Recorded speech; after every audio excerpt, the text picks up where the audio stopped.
Listen closely, my friends. There is a kind of power that never raises its voice. It does not knock twice. It does not send a third message. It does not stand outside a closed door explaining why it deserves to be let in. It simply turns and walks and disappears into its own peace. And the silence it leaves behind becomes louder than every word it could have said. You have felt this power before. You have felt it slipping through your fingers in the moment you sent one more text. You have felt it leave your body in the second you started a sentence with, "I just want you to understand." Every time you explained yourself to someone who had already decided not to listen, you handed them a piece of your soul, and you did it for free. Tonight that ends. Marcus Aurelius once wrote in the cold of a military camp, far from comfort, far from applause, a single line meant only for himself. Waste no more time arguing about what a good man should be. Be one. He was not writing for an audience. He was not performing wisdom. He was disciplining his own mind in private because he understood something most people never learn, that the need to be understood by others is a leash, and the moment you stop pulling on it, you are free. This is a story about that leash, about who is holding it right now without you even noticing, and about the exact moment you are going to cut it. If you are watching this, something in you is already tired. Tired of being the one who reaches out first. Tired of rehearsing speeches in the shower for people who never asked to hear them. Tired of shrinking your own dignity into a paragraph, hoping the right combination of words will make someone finally see your worth. I want you to know, before we go any further, that this tiredness is not weakness. It is the first sign of a warrior waking up inside you. So stay with me. Because in this video, we are not just going to talk about silence. We are going to rebuild you from the inside, the way the old Stoics rebuilt themselves. Not with motivation, not with hype, but with cold, clear, unshakable truth. And if even one sentence in this video lands on the exact wound you have been hiding, I want you to do something for yourself, not for me. Subscribe to this channel now, before you forget, before life pulls you away, because what you are about to hear is the kind of thing you will want to return to on the nights your silence is being tested the most. Let's begin. Never chase, never beg, never explain. Say those words back in your mind right now, slowly, like a vow, because that is exactly what this is, not a strategy, not a manipulation tactic to win someone back, a vow you make to yourself, the same way a Roman soldier swore loyalty before a battle he might not survive.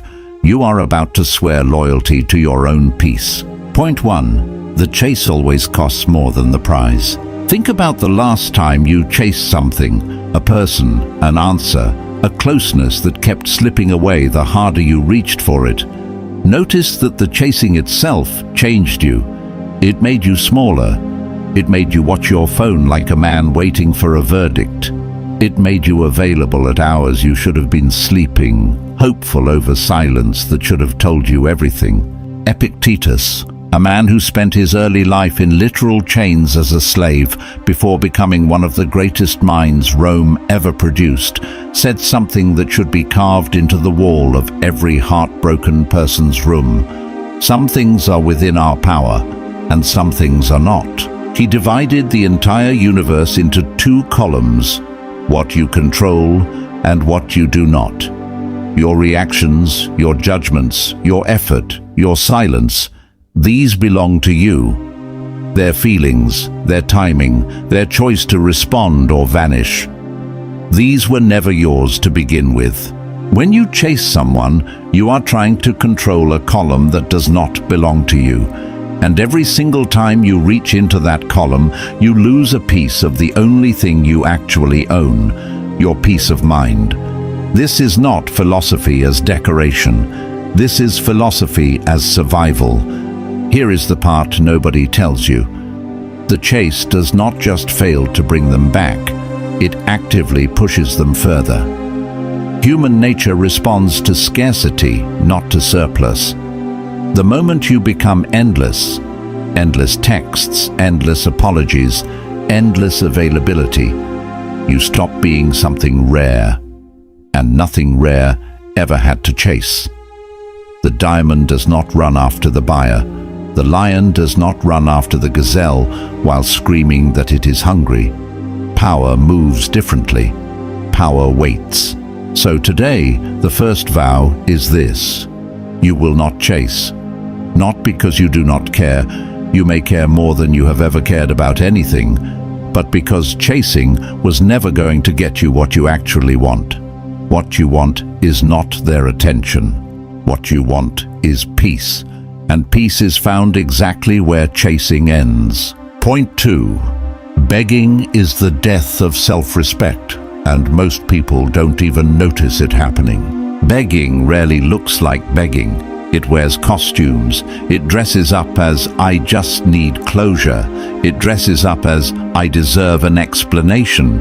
It dresses up as one more phone call disguised as concern. But strip away the costume, and underneath it is always the same posture. A person on their knees asking someone else for permission to feel okay. Seneca, writing letters to his friend Lucilius from a life that had seen exile, power, and eventual betrayal by the very emperor he had mentored, wrote that we suffer more in imagination than in reality. Read that again. Most of the begging you have ever done was not even in response to present pain. It was in response to a story your own mind was telling you about a future you feared. You weren't begging because the moment demanded it. You were begging because your imagination had already written the worst possible ending, and you thought one more sentence could rewrite it. It could not. It never could. The only thing that ever rewrites an ending is time, distance, and your own changed relationship with the situation, none of which require a single word spoken to the person who hurt you. Here is a brutal truth the Stoics understood better than any modern self-help book will ever tell you. The people most worthy of your explanation are exactly the people who would never make you beg for one. If someone has made you feel like you have to fight for their basic respect, the fight itself is the answer.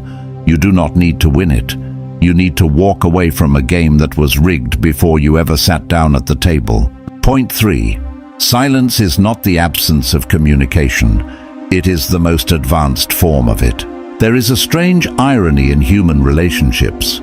The more urgently you try to make someone understand you, the less they actually do.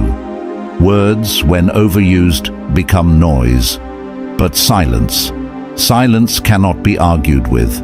Silence cannot be twisted, quoted out of context, or used against you later. Silence simply exists, total and complete, and it forces the other person to sit alone with the one thing they cannot escape, their own conscience. Marcus Aurelius governed an empire that stretched across 3 continents, yet some of his most quietly devastating wisdom was this: that it is not death that a man should fear, but never beginning to live a true life. Translate that into the language of heartbreak and betrayal, and it becomes this: it is not the silence you give someone that you should fear. It is continuing to live a life where your peace depends on whether they respond. When you go silent on someone who expected noise from you, you are handing them something they were never prepared to receive: a mirror. They expected a fight. They expected tears.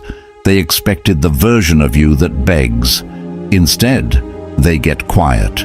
And in that quiet, they are forced for the first time to actually examine what they did, because you are no longer doing the emotional labor of reacting for them.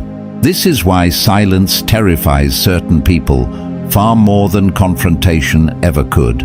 Confrontation gives them something to respond to, something to defend, something to argue. Silence gives them nothing except themselves. If this is striking something in you right now, something you have been needing to hear for longer than you have admitted, Take 30 seconds and subscribe to this channel, not as a favor to me, as a promise to the version of you that is finally choosing peace over noise. Because what comes next builds directly on what you just heard, and I do not want you to lose this thread. Point 4. Explaining yourself to people who have already judged you is like reading poetry to a wall. There is a particular kind of pain that comes from being misunderstood by someone whose opinion mattered deeply to you. Every fiber in your body wants to correct the record. You want to say, "That's not who I am. You have it all wrong. Let me explain what really happened." This instinct feels like justice. It is actually exhaustion in disguise. Epictetus taught his students a simple but devastating exercise. He told them to imagine someone insulting them and to ask only one question in response. Does this person's opinion of me change who I actually am? The answer every single time is no. Your character was not formed by their interpretation of you, and it will not be unformed by it either. So why are you spending your limited hours on this earth trying to edit a portrait someone else painted with a brush dipped in their own bitterness? Here is what the Stoics knew that we have forgotten in an age of constant self-justification on every platform we touch. Explanation is only valuable to someone who is willing to actually receive it. If a person has already closed their mind, your words do not land, they bounce. And every bounced word costs you energy you will never get back. You cannot pour water into a cup that has already been turned upside down. You can only stand there, getting wet, mistaking your own persistence for love. The Stoic does something radically unfashionable in moments like this. He simply stops talking. Not out of pride, not out of coldness, but out of the recognition that some doors were never going to open no matter how eloquently he knocked. And in that recognition, there is an unexpected gift: relief. The relief of no longer auditioning for someone else's belief in you. Point 5. Watching, not speaking, is how you finally see the truth. There is an old idea, older than Stoicism itself, that actions reveal what words conceal. People can apologize beautifully. People can promise change with tears in their eyes. But patterns do not lie the way mouths do. When you stop talking, when you withdraw the noise you usually bring into a relationship, you create a kind of silence that functions like a laboratory. In that silence, you finally get to observe who someone actually is, uncomplicated by your own emotional contribution to the dynamic. This is one of the most underrated tools the Stoics ever gave us: the discipline of observation over participation. Marcus Aurelius would remind himself, almost daily, to look at things as they truly are, stripped of the story his mind wanted to attach to them.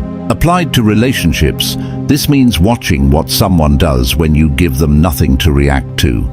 Do they reach out genuinely without being prompted? Or do they disappear the moment the performance of pursuing you is no longer required? You will learn more about a person's character in 30 days of your silence than you would in 3 years of their explanations. Because explanations are designed to be heard. Patterns are not designed at all, they simply are. And the Stoic prefers what simply is over what is designed to be believed. Point 6. The need for closure is often just heartbreak wearing a disguise. We have been taught by decades of relationship advice that closure is something owed to us. A final conversation, a clean ending, a clear answer to the question, why? But ask yourself honestly, when has closure from someone who hurt you ever actually felt like relief? More often, it reopens the wound in a different shape. It gives you new words to replay at 3 in the morning. It gives the person who hurt you one more opportunity to control the narrative of how the story ends. The Stoics offer a different kind of closure, one that does not require the other person's participation at all. It is the closure of acceptance, not acceptance that what happened was fair or good or deserved. Acceptance that it happened, that it is now outside your control, and that your peace cannot remain hostage to a conversation that may never come. Seneca wrote to a grieving friend that nothing is ours except time, and that even time slips through our hands while we wait for things that may never arrive. Every minute you spend waiting for someone to give you closure is a minute stolen from a version of your life that has already moved on without their permission. Real closure is not given, it is taken, quietly, deliberately, by you, the moment you decide that your peace no longer requires their cooperation. Point 7. Detachment is not coldness, it is the highest form of self-respect. There is a fear that keeps people trapped in cycles of chasing and begging, the fear that detachment makes them heartless, that walking away quietly means they did not care enough to fight. This fear is a lie told to you by every version of love that was actually possessiveness in costume. Real love, the kind the Stoics described, does not require proximity to prove its depth. You can love someone fully and still walk away from the version of the relationship that was costing you your dignity. Marcus Aurelius lost children. He lost friends to betrayal. He lost the comfort of certainty in nearly every chapter of his life, and yet his writings are not bitter, they are calm. Because he understood that detachment from outcome is not detachment from caring. It is caring enough about your own soul that you refuse to let it be dragged through the same mud over and over, hoping for a different result. When you detach in silence, you are not punishing anyone. You are simply removing your own dignity from a place where it was being neglected. And here is the part that surprises people most. Detachment, real detachment, often does more to change another person's behavior than any confrontation ever could. Not because you are trying to manipulate them into chasing you, but because human beings by nature only fully register the value of something the moment it stops being guaranteed. If you have made it this far, you are no longer the same person who pressed play on this video. Something in you has already begun to separate from the noise. Before we go further into the deeper layers of this, I want to ask you for something small but meaningful. Comment one word below that describes the silence you are choosing to build starting today. Not for engagement, for accountability, because writing it down, even publicly, even anonymously, is an ancient Stoic practice in itself. Marcus Aurelius wrote his private thoughts down nightly, not for an audience of millions, but for an audience of one, himself, becoming someone he could respect in the morning. Point 8. Every reaction you withhold is strength deposited into a bank you will draw from for the rest of your life. There is a mathematics to self-control that no one teaches you in school. Every time you feel the urge to respond, to defend, to explain, to chase, and you choose not to, you are not losing anything. You are making a deposit of discipline, a deposit of self-trust, a deposit that compounds over time into something the ancient Stoics called apatheia. Not apathy in the modern lazy sense of not caring, but a freedom from being violently jerked around by every emotional impulse that passes through you. This is why the Stoics trained themselves daily, the same way an athlete trains a muscle. They practiced small denials, a cold bath when warmth was available, silence when speech was easier, patience when anger would have felt more satisfying. Not because suffering is noble for its own sake, but because the muscle of self-command, once built, becomes available to you in the moments that actually matter.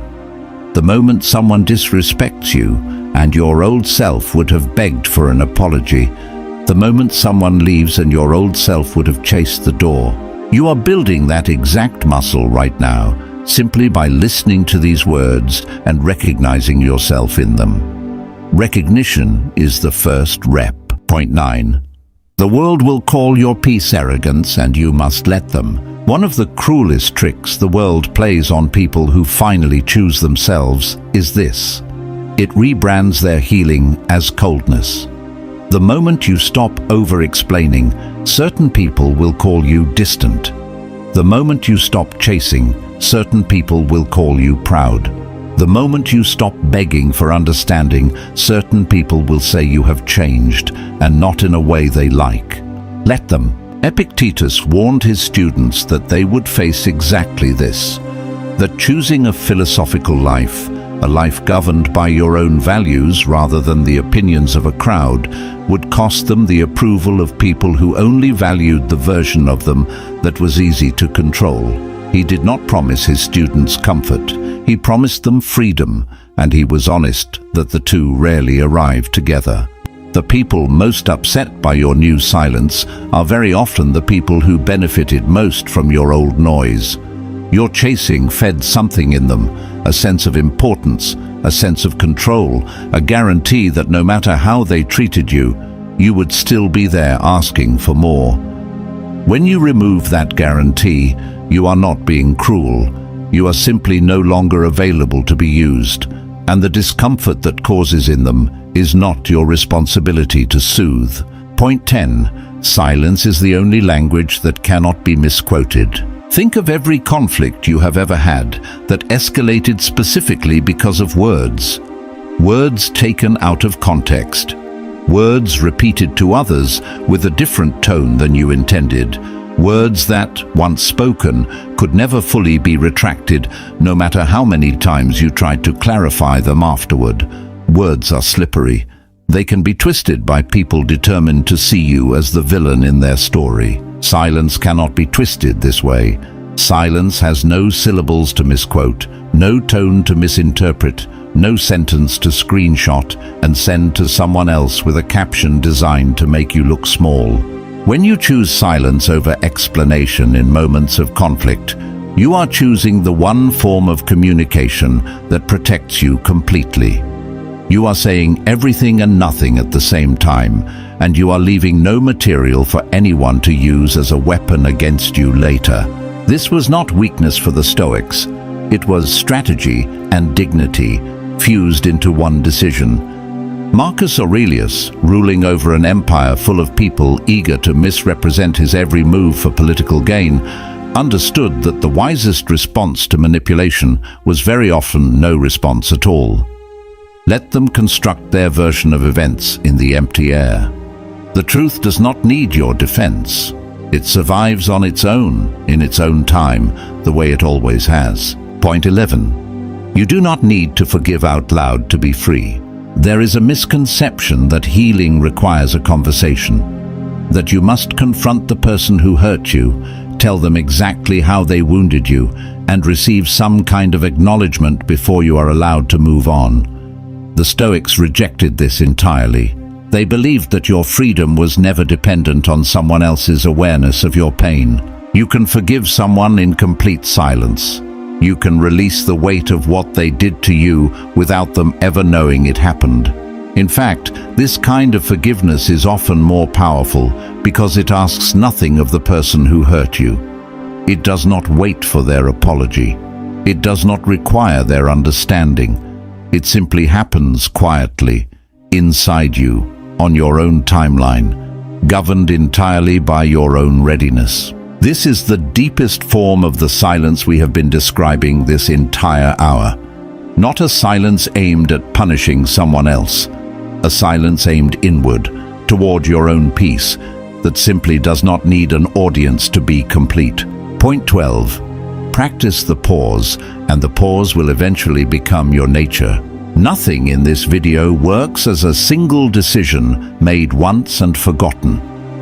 The Stoics did not become Stoic by reading a single letter from Seneca and feeling inspired for an afternoon. They built this discipline through daily repeated practice, through choosing again and again, in moment after moment, to pause before reacting, to question before believing, to remain quiet before explaining. So here is your practice, starting today.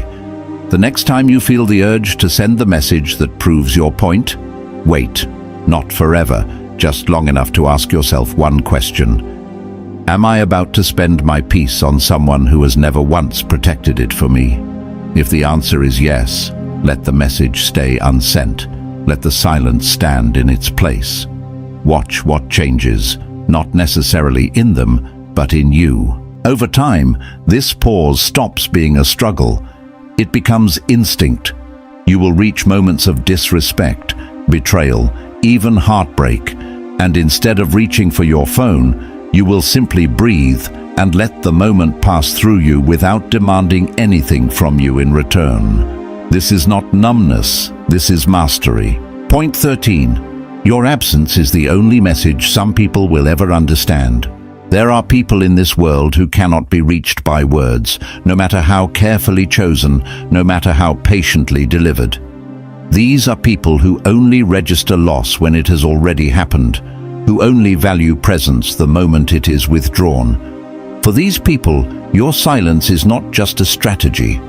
It is the only language fluent enough to reach them. You do not need to announce your absence. You do not need a farewell speech, a final paragraph explaining your decision, a dramatic exit designed to be felt. The most powerful absences in history were quiet ones. You simply stop being available in the way you used to be, and you let that fact speak for itself in its own time, without your narration. This is the final teaching, and perhaps the hardest one to live by. The people who deserve your words will never make you fight to be heard.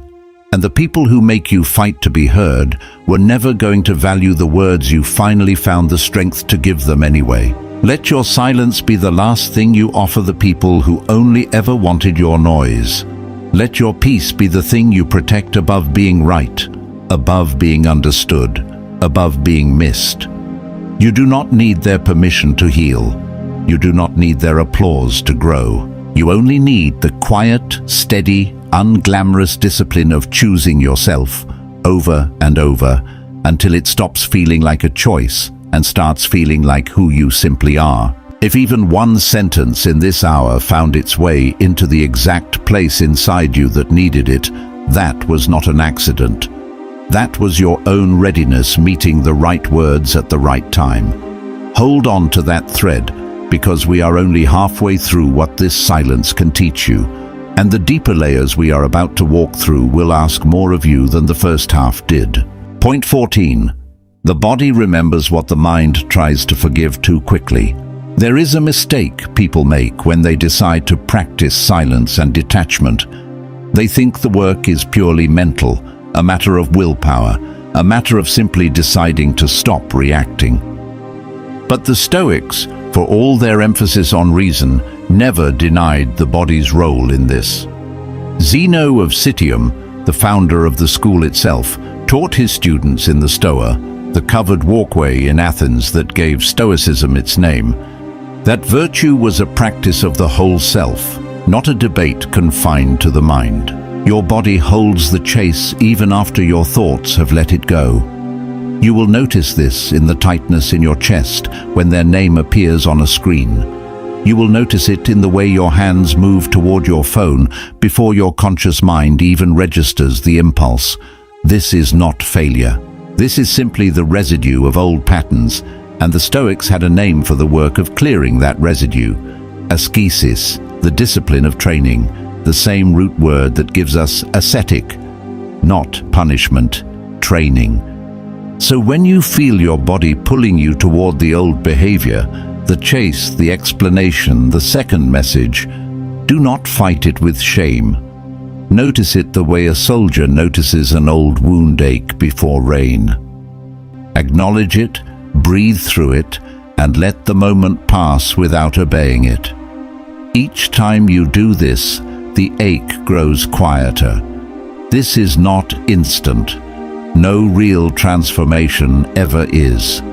But it is certain, the same way a path through a forest becomes clearer the more it is walked. Point 15. Betrayal is not proof that you are unlovable. It is proof that someone else was incapable of loving well. One of the cruelest lies the mind tells after betrayal is that the betrayal was a verdict on your worth. That if you had been smarter, prettier, calmer, more patient, more understanding, this would not have happened to you. The Stoics offer a sharp correction here, one that Epictetus delivered to his students again and again. It is not events that disturb us, but our judgments about events. The betrayal happened. That is fact, unchangeable, belonging to the past. But the meaning you assign to it, that is yours to choose, and most people choose the meaning that hurts them the most. Consider an alternative judgment. Someone's capacity to betray you was never about your value. It was about the limits of their own character, limits that existed long before you ever met them, limits that would have surfaced eventually with anyone who got close enough. You did not cause their dishonesty. You simply happened to be standing nearby when it revealed itself. This is not a comfortable thought the first time you have it, but it is a true one, and the Stoics believed that truth, however uncomfortable, was always more healing than a comfortable lie. Cato the Younger, a man so devoted to his principles that he chose death over living under a tyrant's rule, was famous for a single trait above all others. He could not be moved by the opinions of people who had already shown him who they were. He did not waste his final years trying to convince Caesar to see him differently. He simply lived according to his own values and let history judge the rest. You do not need Caesar's approval. You do not need the approval of the person who betrayed you. You need only your own continued alignment with who you know yourself to be. Point 16. Modern noise has made ancient silence rare, and rare things become powerful again the moment they return. We live in an age engineered against silence. Every app on your phone is built to demand a reaction from you within seconds. Every notification is a small test of your discipline, asking you to respond now, to explain now, to defend yourself now, before the moment passes and someone else fills the silence with their own version of events. This environment did not exist for Marcus Aurelius. It did not exist for Seneca. And yet their wisdom about silence applies more urgently now than it ever did in their own time, because we have built a world specifically engineered to make silence feel impossible. This is exactly why practicing it today carries more power than it ever did before. In a world of constant reaction, the person who does not react becomes almost mythical. Think about the people you have known in your own life who rarely explained themselves, who rarely defended their choices in long paragraphs, who simply lived and let their lives speak for them. Did you not find yourself, almost against your will, more curious about them, more respectful of them than the people who explained everything in exhausting detail? This is not an accident of personality. It is a law of human psychology that the Stoics understood 2,000 years before psychology existed as a science. Scarcity creates value. Constant availability destroys it. Every time you resist the urge to respond instantly, you are not falling behind in some imaginary race. You are doing something almost nobody around you has the discipline to do, and that alone makes you rare. Point 17. Stop confusing peace with numbness.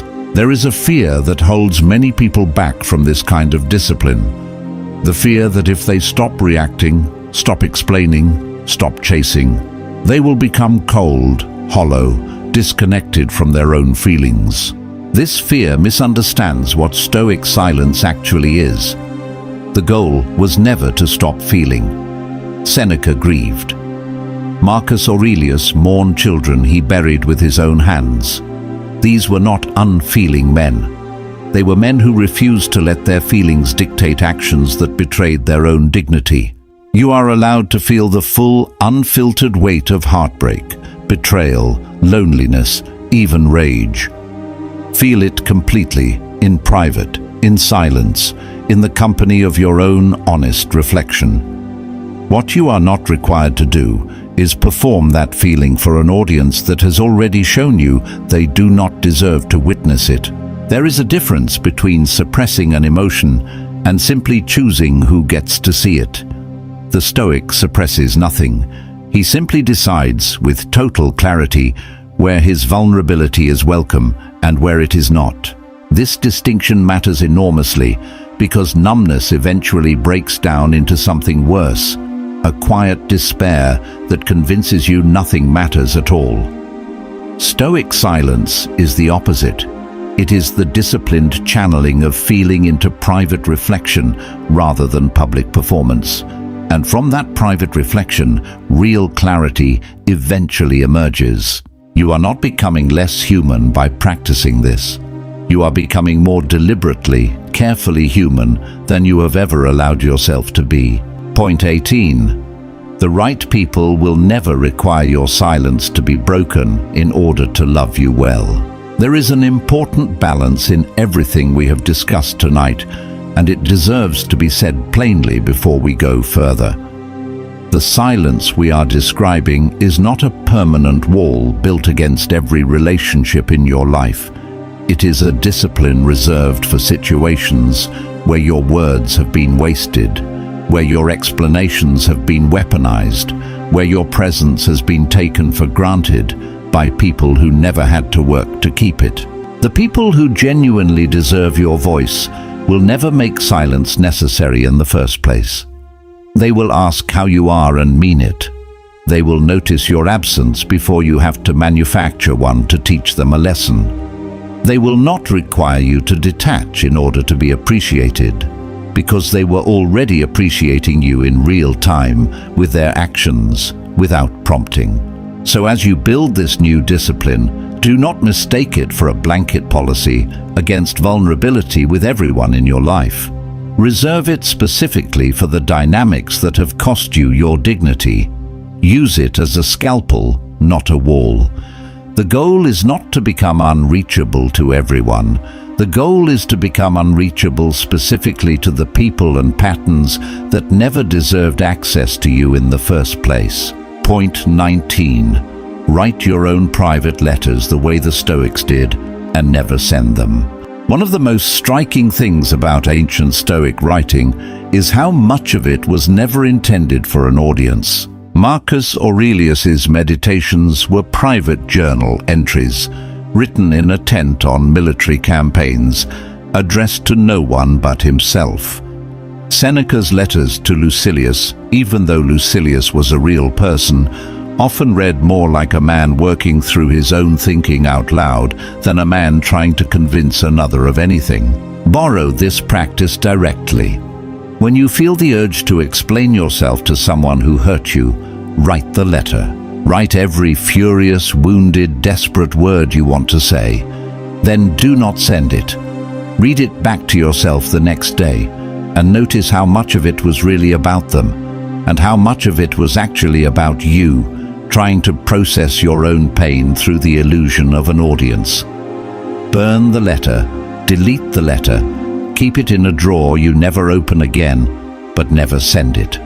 This single practice will save you from more regretted messages than almost anything else in this video.